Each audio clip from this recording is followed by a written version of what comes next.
Shalom, selamat siang Bapak, Ibu, Saudara-saudara yang dikasihi oleh Tuhan Yesus Kristus. Pada siang hari ini kita akan kembali bersama-sama merenungkan satu bagian dari firman Tuhan dengan tema hiduplah sebagai sahabat bagi semua orang. Apa iya? Oleh sebab itu mari kita memperhatikan bagian dari kebenaran firman Tuhan yang saya ambil dari Injil Yohanes pasal yang ke-15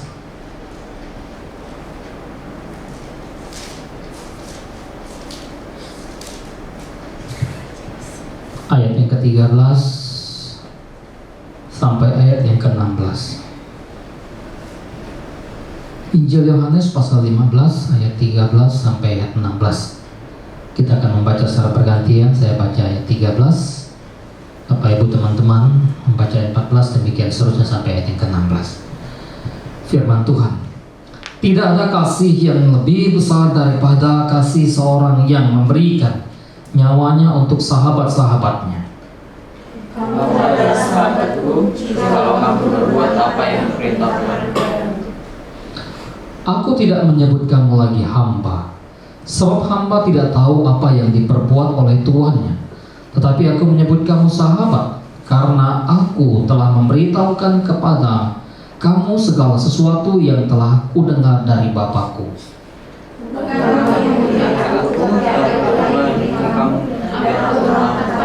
Supaya kamu pergi dan menghasilkan buah, dan buahmu itu tetap, supaya apa yang kamu minta pada Bapa dalam namaku diberikannya kepadamu. Iya, demikian jauh pembacaan firman Tuhan kita pada siang hari ini.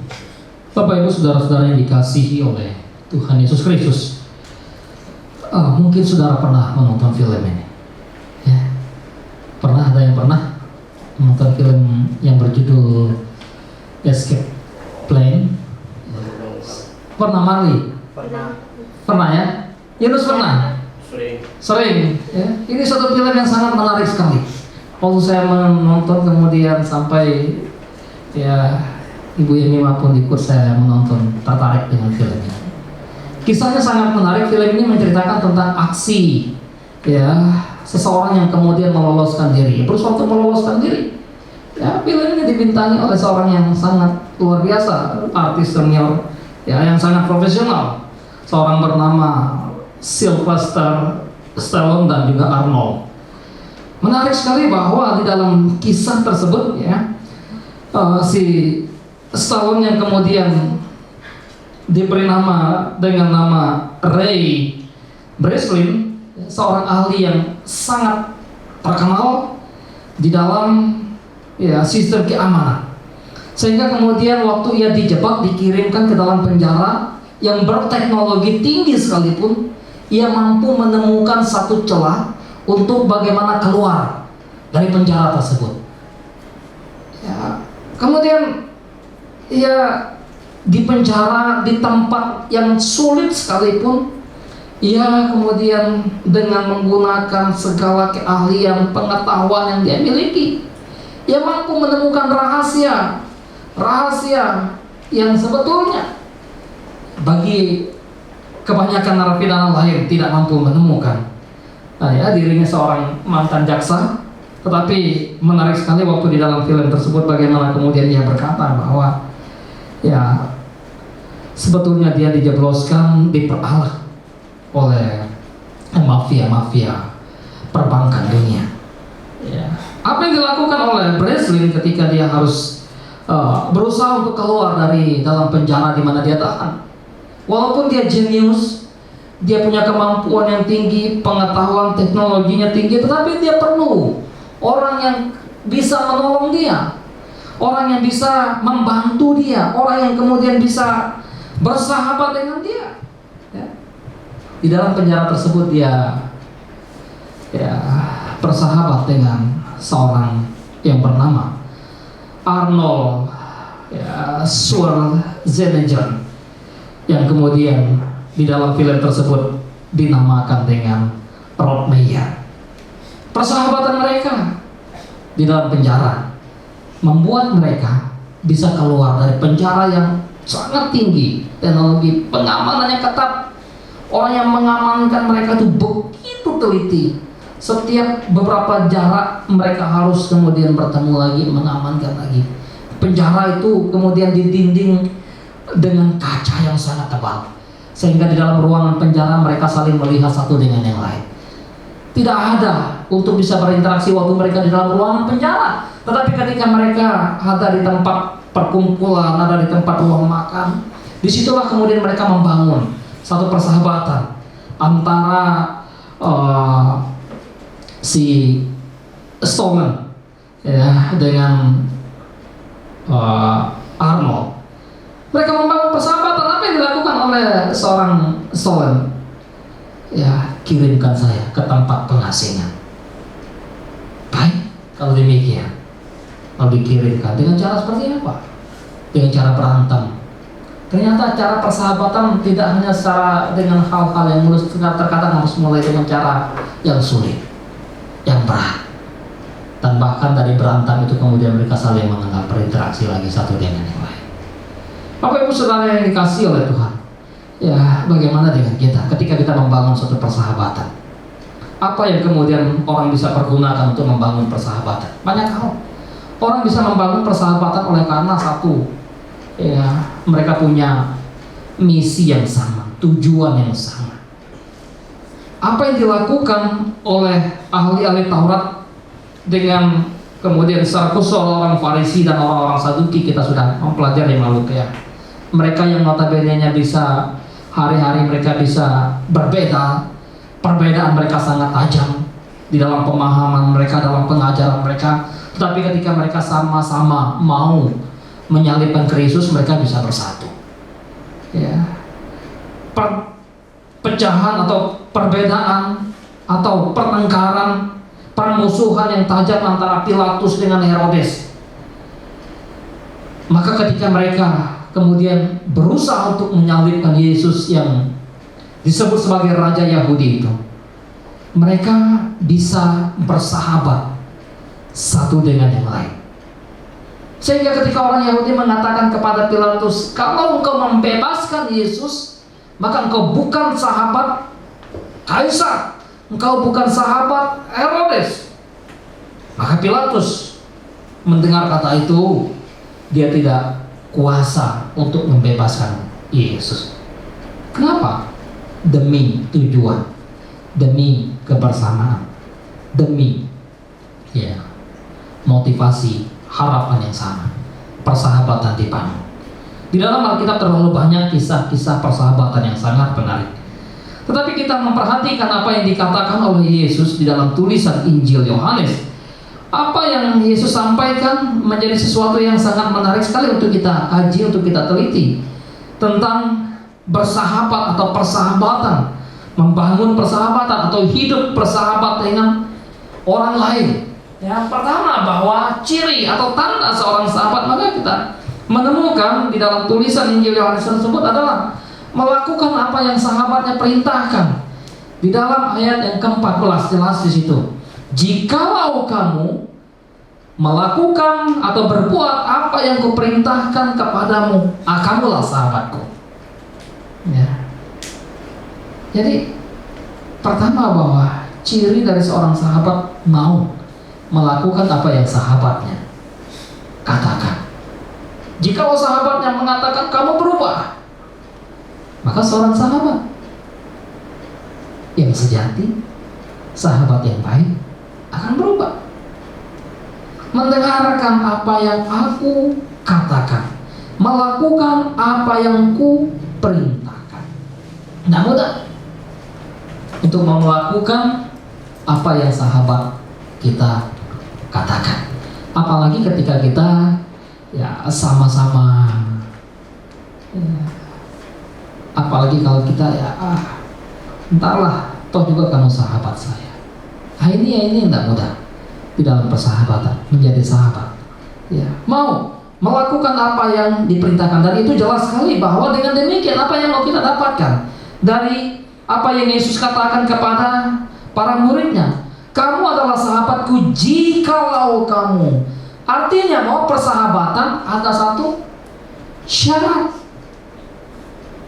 Menjadi seorang sahabat perlu ada syarat. Bersahabat ada perlu persyaratan. Syaratnya apa? Jikalau kamu melakukan apa yang kuperintahkan kepadamu, apa yang kukatakan kepadamu.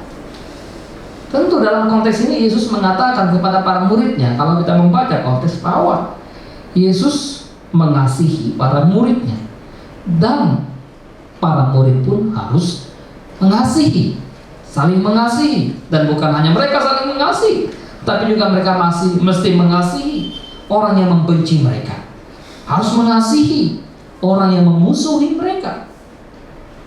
Tidak mudah melakukan apa yang berat, apa yang tidak mudah untuk dilakukan. Tapi itulah ciri, itulah tanda bahwa seorang sahabat dia mau melakukan apa yang diperintahkan. Menarik dari kalau saudara memperhatikan atau menonton film itu, ya, maka persahabatan kedua orang atau kedua tokoh di dalam film Escape Plan itu menarik sekali. Mereka melakukan apa yang sahabatnya perintahkan sekalipun itu berat. Ya. Ketika sahabatnya mengatakan, kamu carikan saya selempeng logam, maka sahabatnya melakukan berat sekali. Dia mesti harus membuat keonaran dengan tawanan lain, supaya kemudian dia dimasukkan ke dalam salah satu ruangan. Dan di ruangan itu dia mesti harus disiksa, dipukul oleh penjaga-penjaga. Tapi disitulah kemudian dia mengambil sebuah lempengan buat sahabatnya. Maka dengan demikian persahabatan perlu ada pengorbanan. Tapi sebelum itu bahwa persahabatan juga, syarat seorang sahabat atau ciri seorang sahabat yang baik adalah dia memberitahukan apa yang perlu dia beritahukan. Yesus mengatakan, aku tidak lagi memanggil kamu atau menyebut kamu sebagai hamba. Aku menyebut kamu sebagai sahabat. Kenapa? Karena apa yang aku terima dari Bapa, apa yang Bapa beritahukan kepadaku, sekarang aku beritahukan kepadamu. Diberitahukan oleh Yesus kepada para muridnya apa yang dia terima dari Bapa. Beritahukan kepada sahabat kita apa yang harus kita beritahukan. Tidak mudah, apalagi itu berkenaan dengan pelanggaran seorang sahabat, kekurangan seorang sahabat. Ya, bisa jadi kita akan menjadi musuh sahabat kita kalau kita mengatakan, kok kamu jelek sekali hari ini, misalnya penampilannya. Kalau sahabat yang baik akan mendengarkan, oh iya seperti itu ya, iya. Tetapi kalau sahabat yang kemudian tidak sungguh-sungguh, maka dia akan mengatakan, oh kok kamu begitu ya. Sahabat yang baik memberitahukan apa yang harus dia beritahukan kepada sahabatnya. Beritahukanlah kepadaku apa yang menjadi kekuranganku. Jangan sekadar memberitahukanku apa yang menjadi kelebihanku. Itulah harusnya yang ada dalam dunia persahabatan, yang ada dalam hidup persahabatan. Kuping kita memang gak senang untuk mendengar itu. Telinga kita kecenderungan untuk mendengar hal-hal yang negatif, hal-hal yang buruk tentang diri kita. Tidak mudah. Koreksi-koreksi itu tentang hal-hal yang tidak benar, hal yang tidak baik, kita cenderung menghindari dan tidak mau. Tetapi tidak demikian dengan Yesus. Ketika Yesus tahu bahwa para muridnya tidak hidup dalam ketaatan kesungguhan kepada dia, dia memberitahukan. Ketika para muridnya salah, maka Yesus sebagai sahabat memberitahukan. Termasuk ketika Simon Petrus memahami jalan salib yang Yesus harus tempuh keliru, maka Yesus pun harus menegur dengan keras. Tidak hanya sekedar memanggil Simon sebagai Simon, tidak hanya sekedar memanggil Petrus sebagai Petrus, tidak hanya sekedar memanggil Petrus sebagai sahabat, lalu katakan, engkau sudah dipengaruhi oleh setan. Engkau tidak memikirkan apa yang dipikirkan oleh Allah. Engkau tidak mengerti apa yang dilakukan oleh Tuhan. Engkau hanya memikirkan apa yang dipikirkan oleh dunia, oleh setan. Nyala.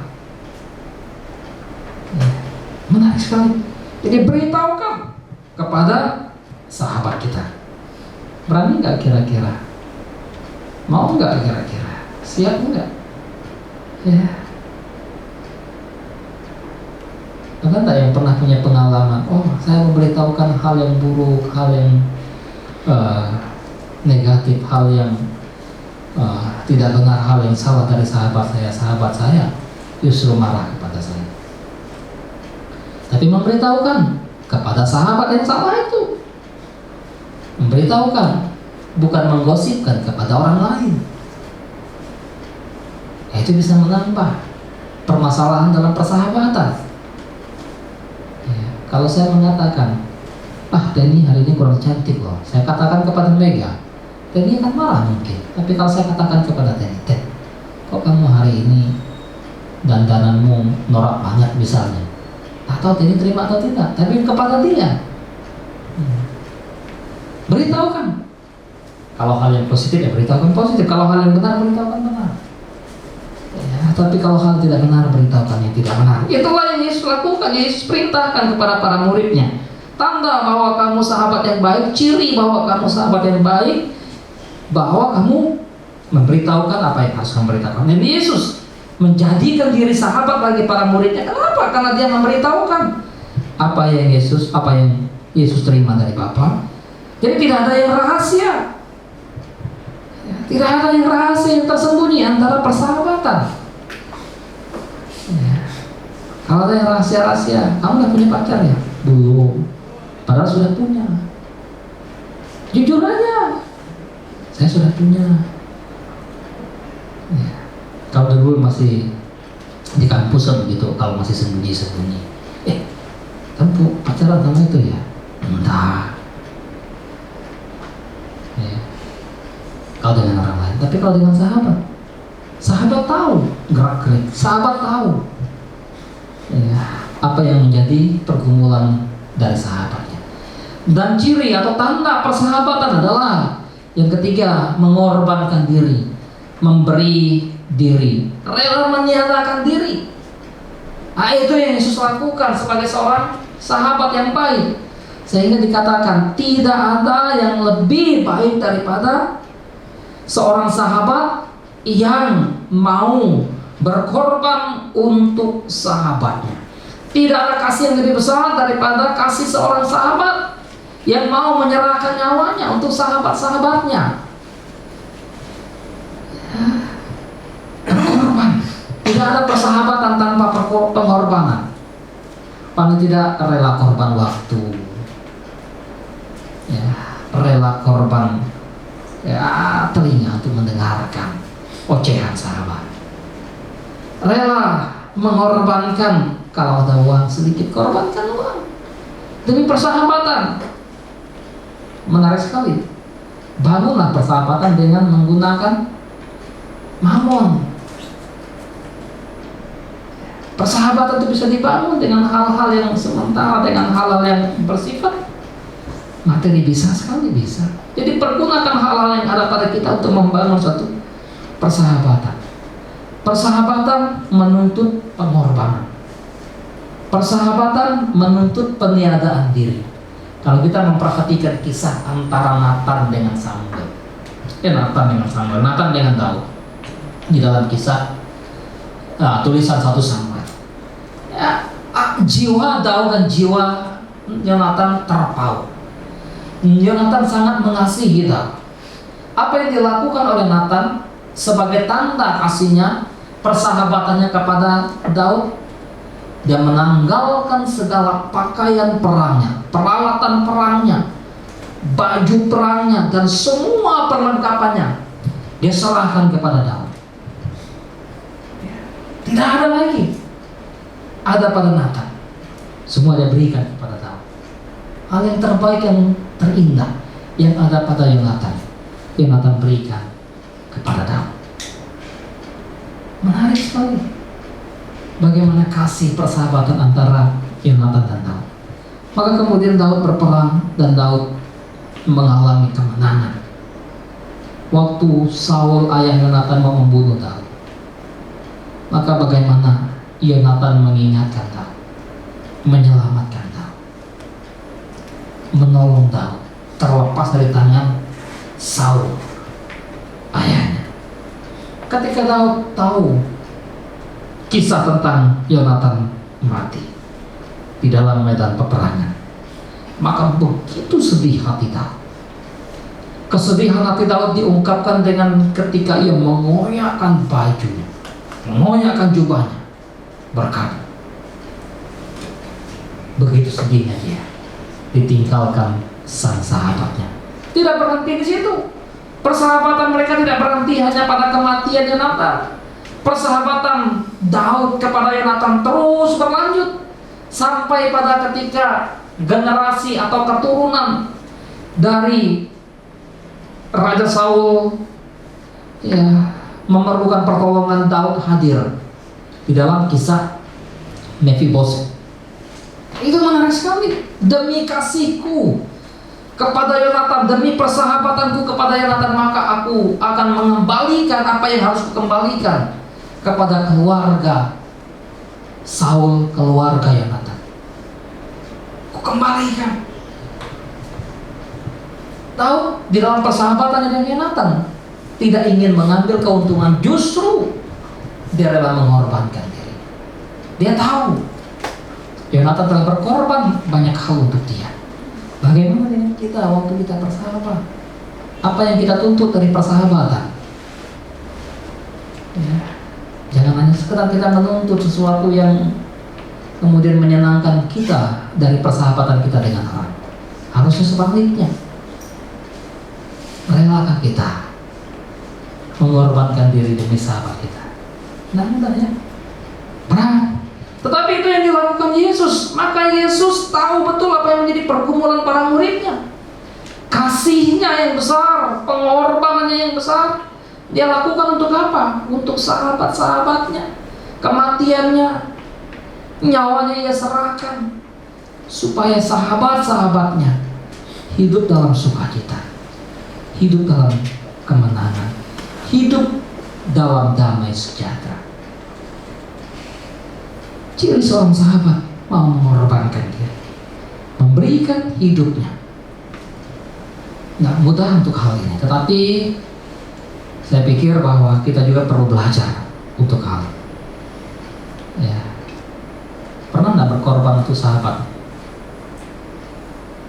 Atau jadi korban? Atau sebaliknya, mendapatkan pengorbanan dari orang lain hanya karena persahabatan? Pernah ya? Saya pikir kita pernah. Sahabat yang begitu baik, sahabat yang begitu mau berkorban. Ya. Bapak Ibu Saudara yang dikasihi oleh Tuhan, tetapi kita juga perlu melihat ya, apa yang Yesus katakan di dalam bagian ini. Memang dalam konteks bahwa Tuhan memilih para murid, memilih orang-orang yang dipercaya. Bukan kamu yang memilih aku, aku yang memilih kamu ya. Maka di dalam konteks persahabatan, saya ingin menekankan persahabatan juga.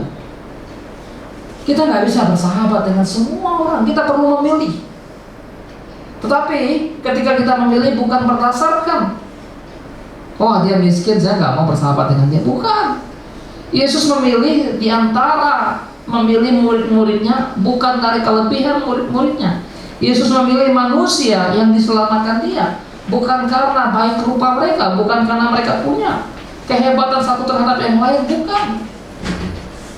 Tapi ada privilege dia, ada otoritasnya. Ya.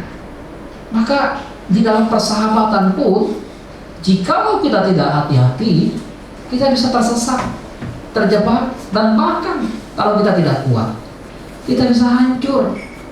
Paulus katakan kepada orang di Korintus, pergaulan yang buruk dapat merusak kebiasaan yang baik. Persahabatan itu berkaitan dengan pergaulan, relasi. Ya. Karena itu kita diberi akal pikiran ya, untuk memilah-memilih. Bersahabat. Di dalam Yakobus juga persahabatan jelas. Bersahabat dengan dunia berarti menjadi musuh Allah. Bersahabat dengan Allah merelakan diri untuk menjadi musuh dunia. Jadi persahabatan tentu kita mesti hati-hati. Pilih.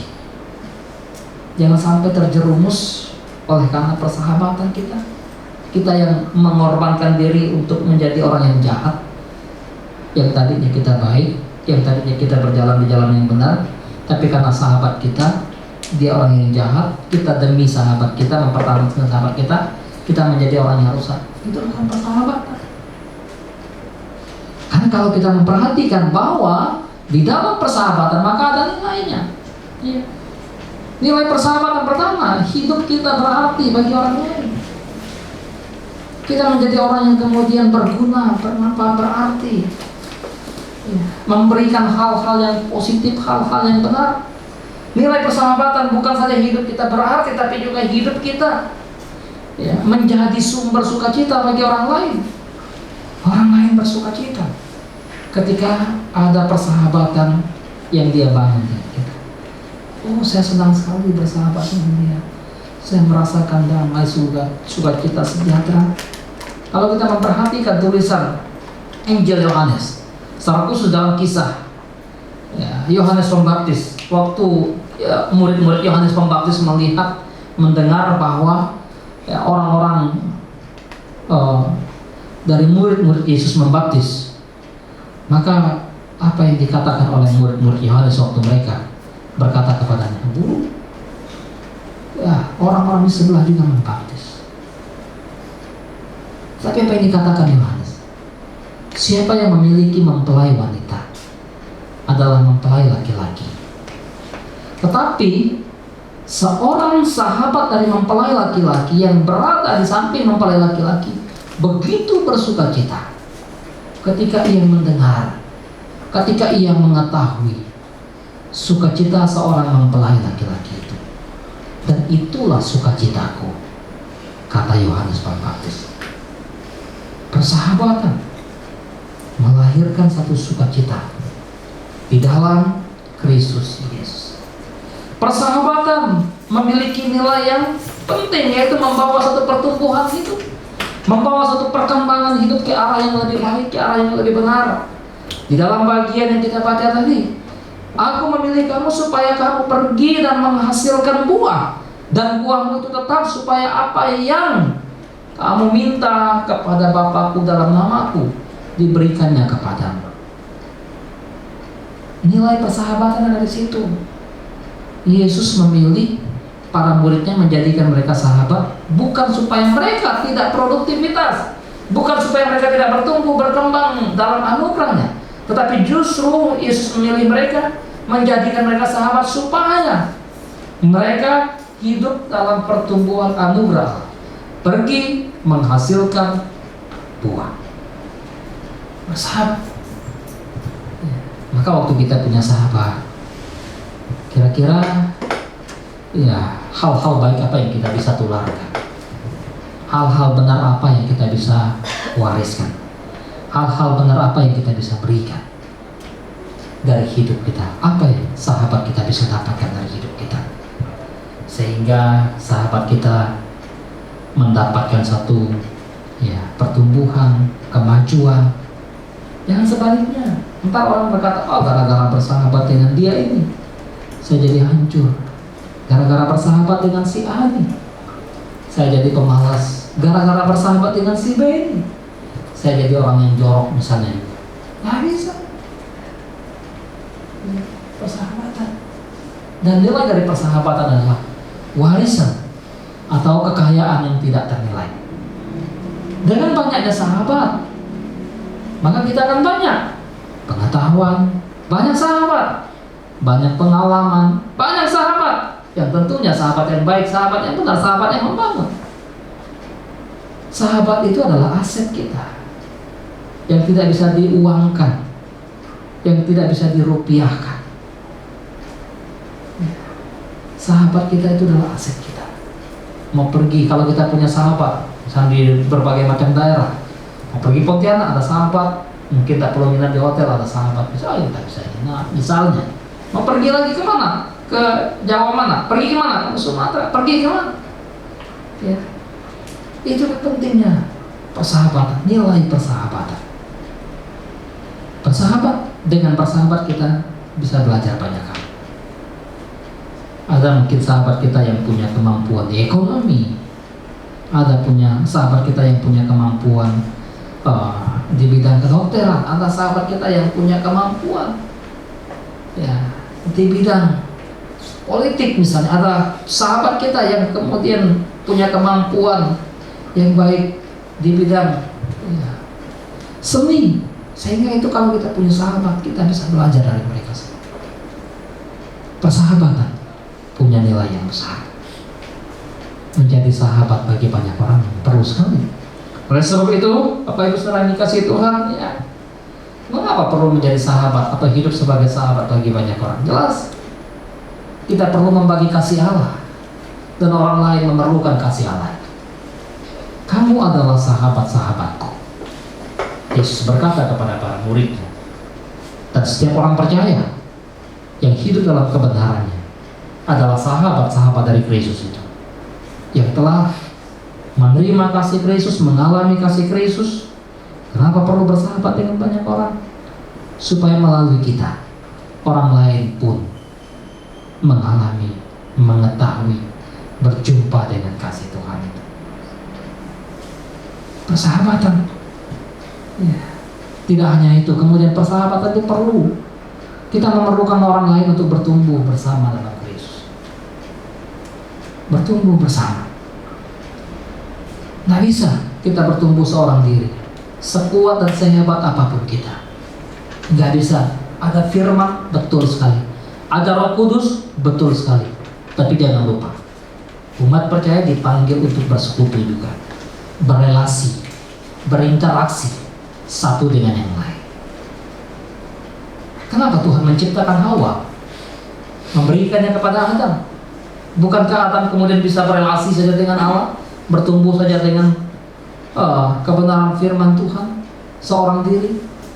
Karena Allah tahu manusia perlu sesamanya, manusia perlu orang lain untuk bertumbuh, untuk maju. Besi menajamkan besi, manusia menajamkan manusia. Nilai kebenaran, nilai positif dari persahabatan. Dan perlu, ya, Kristus sudah menjadikan diri sahabat bagi kita. Dia telah memberi hidupnya bagi kita. Sudah seharusnya juga kita membagi hidup kita, men-sharing hidup kita kepada sesama kita. Dan ingat bahwa kita adalah makhluk sosial. Nggak bisa kita terpisah satu dengan yang lain. Nggak bisa kita hidup tanpa orang lain ada di sisi kita, tanpa sahabat kita. Penting sekali peranan daripada seorang sahabat. Dan tentu mengerti, memahami arti persahabatan, bahwa sesungguhnya sahabat harusnya bisa memahami apa dan bagaimana pergumulan sahabatnya. Dia hadir dan memberi diri bagi mereka. Seorang sahabat yang sejati bukan hanya hadir ketika sahabatnya kaya, tapi juga ada ketika sahabatnya miskin. Sahabat yang baik, sahabat yang sejati bukan hanya hadir ketika sahabatnya sehat, tapi juga ketika sahabatnya sakit. Sahabat yang baik, sahabat yang sejati bukan hanya datang dan hadir ketika hidup sahabatnya senang, sukacita, pesta pora, tidak. Tapi ketika hidup sahabatnya sedang terpuruk, sedang dalam kesulitan, sedang dalam kemiskinan, sedang dalam pergumulan yang berat, maka harusnya seorang sahabat sejati hadir. Itulah yang Yesus lakukan. Ketika manusia tidak punya cara, tidak punya jalan, tidak punya kemampuan untuk keluar dari pergumulan dosa, Dia datang ke dalam dunia, menyelamatkan kita, menyelamatkan orang-orang percaya. Sudahkah kita menjadi sahabat bagi orang-orang lain di sekitar kita? Sudah ada sahabat belum? Sudah ya? Mereka sudah ada sahabat mereka? Berapa orang sahabatmu? Banyak ya. Kekayaan kita tidak hanya diukur dari keuangan kita. Kekayaan kita tidak hanya diukur dari kepintaran kita. Kekayaan kita diukur dari seberapa banyak sahabat sahabat kita. Karena itu kita tidak bisa menggantikan sesama kita manusia sebagai sahabat dengan benda-benda mati di sekitar kita. Kita nggak bisa menggantikan sahabat kita sesama manusia dengan media sosial. Kita tidak bisa menggantikan manusia sebagai sahabat kita dengan game. Kita tidak bisa menggantikan sahabat kita sebagai manusia dengan aktivitas, dengan pekerjaan kita. Kita tidak bisa menggantikan manusia, orang lain di sekitar kita sebagai sahabat kita dengan komputer, dengan laptop di hadapan kita. Tidak bisa. Kita hanya perlu sesama kita untuk menjadi sahabat kita. Dan tentu di atas segala manusia sebagai sahabat kita, Kristus, sahabat sejati bagi kita. Tuhan menolong kita, Tuhan berkati kita. Mari kita